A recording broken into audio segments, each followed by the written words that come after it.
नमस्कार, आप देख रहे हैं गौरव भारत और मैं हूं आपके साथ विदिशा। रीवा के निपनिया मोहल्ले में रहने वाले एक शख्स ने चौंका देने वाला दावा किया है, जिसके बाद उसकी बातों को सुनकर लोग हक्का बक्का हो गए हैं। रीवा के रहने वाले शख्स संतोष कुमार सोनी ने दावा किया कि प्रधानमंत्री नरेंद्र मोदी को पीएम बनाने वाला वही एक शख्स है जिसकी वजह से पीएम मोदी प्रधानमंत्री बने हैं। इस व्यक्ति का कहना है कि वर्ष 2014 के लोकसभा चुनाव के पहले जब प्रधानमंत्री नरेंद्र मोदी गुजरात के सीएम थे, तब इसी व्यक्ति ने उन्हें पीएम बनने की बात कही थी। और जब वर्ष 2014 के लोकसभा चुनाव में नरेंद्र मोदी ने प्रधानमंत्री पद की दावेदारी की तो प्रधानमंत्री नरेंद्र मोदी का 3 बार फॉर्म रिजेक्ट हुआ था, जिसके बाद उसी ने चौथी बार मक्का मदीना में जाकर भगवान भोलेनाथ की पूजा अर्चना करके फॉर्म को एक्सेप्ट कराया और नरेंद्र मोदी प्रधानमंत्री बन सके।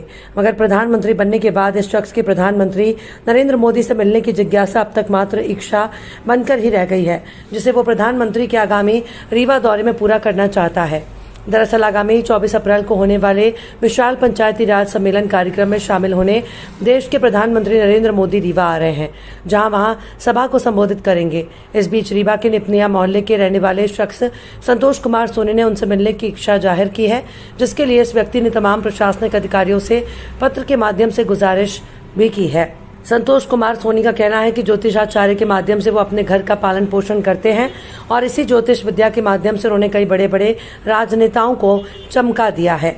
संतोष कुमार सोनी ने बताया कि उसने गुजरात के सीएम रहते हुए प्रधानमंत्री नरेंद्र मोदी को पीएम बनने की भविष्यवाणी की थी और इसने कहा था कि आप अवश्य पीएम बनेंगे, जिसके बाद वर्ष 2014 के लोकसभा चुनाव में प्रचंड जीत हासिल करके नरेंद्र मोदी पीएम भी बने। लेकिन प्रधानमंत्री बनने के बाद से संतोष कुमार सोनी के द्वारा कई बार उनसे मिलने की कोशिश की गई, मगर अब तक संतोष कुमार सोनी की इच्छा अधूरी रह गई। मैं लिपनिया का रहने वाला हूँ। ये से हमारा पुराना घर नगमा शीतला त्योंथर तहसील है। मैं वहाँ पे अपनी पढ़ाई लिखाई किया हूँ नगमा शीतला त्योंथर तहसील में। 12वीं तक हायर सेकेंडरी तक जो है तो वहीं पे पढ़ा हूँ बालकपन से और वहीं पे जीवन यापन किया। इसके बाद हमारे पिताजी चले आए थे रीवा आ गए तो रीवा में जो है यहाँ रहने लगे और लिपनिया में हमारा मकान है। मैं घर पे रहता नहीं हूँ, मैं भ्रमण करता रहता हूँ। कहीं अब साधु संत आदमी कहीं भ्रमण करता रहता हूँ। आपका कहना है कि मोदी को पीएम आपने बनाया हाँ, हमारा ये है कि हमारे पास तो कोई प्रूफ नहीं है, मगर मेरे को इतना याद है कि जब इनका फार्म 3 बार गुजरात में रिजेक्ट हुआ था, जिसके कारण मैं वहाँ पे पहुँच के इनका फार्म सही करवाया और इनको गारंटी किया था कि तुमको प्रधानमंत्री की कुर्सी पे ज़रूर बैठा दूंगा, चाहे 1 घंटा, चाहे 1 महीना, चाहे 1 साल के लिए। और वो काम भगवान ने पूरा किया। तब से मैं इनसे मिलने के लिए प्रयास किया। 2-4 बार दिल्ली भी गया, 2-4 मंत्रियों मिनिस्टरों के पास भटका, मगर कहीं से काम नहीं हो पाया। तो मैं अपने भगवान के पास जहाँ के मंदिर पे आके अपना जीवन यापन करता हूँ। तो वहीं पे भगवान से अनशन किया, भगवान को कहा भगवान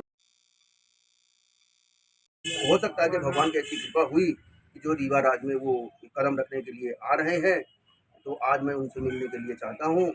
मेरे प्रशासन से और मंत्री मिनिस्टर जो हमारे हैं रीवा जिला के, तो मैं उनसे आग्रह चाहता हूँ वो लोग सब कोई मिल के हमारे काम को दिलवाएं, क्योंकि हमारा काम नहीं है, ये सबका काम है। और मैं जो भी काम करवाया आज सार्वजनिक काम करवाया और सार्वजनिक ही काम करवाएंगे। तो जनता के लिए ही किया है और जनता के लिए ही करेंगे। और भी कौन हाँ, सीएम है हमारे पास, जैसे उमा भारती हो गई, शिवराज सिंह हो गए, बाबूलाल गौड़ हो गए, और ये आपके यूपी साइड में अखिलेश यादव को, और इनको योगी जी को, मायावती हैं, मायावती से मैं मिला तो उस समय मायावती चुनाव जीती तो मैं उनके पास गया, उनके चलते लोग हमको भगा दिए तो मैं वहाँ से हताश होकर चला आया। और अमिताभ बच्चन को भी चुनाव जिताया गारंटी करके। संजय दत्त की बहन है प्रिया दत्त, तो उनको स्टाम्प पेपर पे हमसे वकील ने साइन करवा लिए बॉम्बे में, करवा के उसको रख लिए। ये बोले कि अगर चुनाव नहीं जीतेंगे तो तुमको जान लो कि संजय दत्त ढूंढ लेगा जहाँ भी होगे। और आज चुनाव जीत गए तो आज कोई ढूंढने वाला नहीं, न कोई सुनवाई, न कोई पूछने वाला है। ये संजय दत्त को भी मैंने वहाँ प्रिया चैलेंज कर दिया, गारंटी करके चुनाव जिताया था भाई, संसद बनी है। कैसे आप बताते हैं? ये भगवान हमको बता देते हैं, हमारी गणित है। Earthing festivals, background colour, capacity reading और पॉइंट, मेन पॉइंट होता है। पॉइंट वो पॉइंट जोड़ देते हैं तो उसका काम बन जाता है, और पॉइंट से पॉइंट काट देते हैं तो उसका काम बिगड़ जाता है। ये लकीर है, मक्का मदीना से पाए हुआ, वहाँ से ये गणित हमको प्राप्त हुई। आपके घर हम हो गए, हमारे माता जी हो गई, पिताजी हैं नहीं, ये वाइफ हो गई हमारी, छोटा भाई है, ये छोटे भाई का परिवार भी रहते हैं, इतने सदस्य रहते हैं यहाँ पे।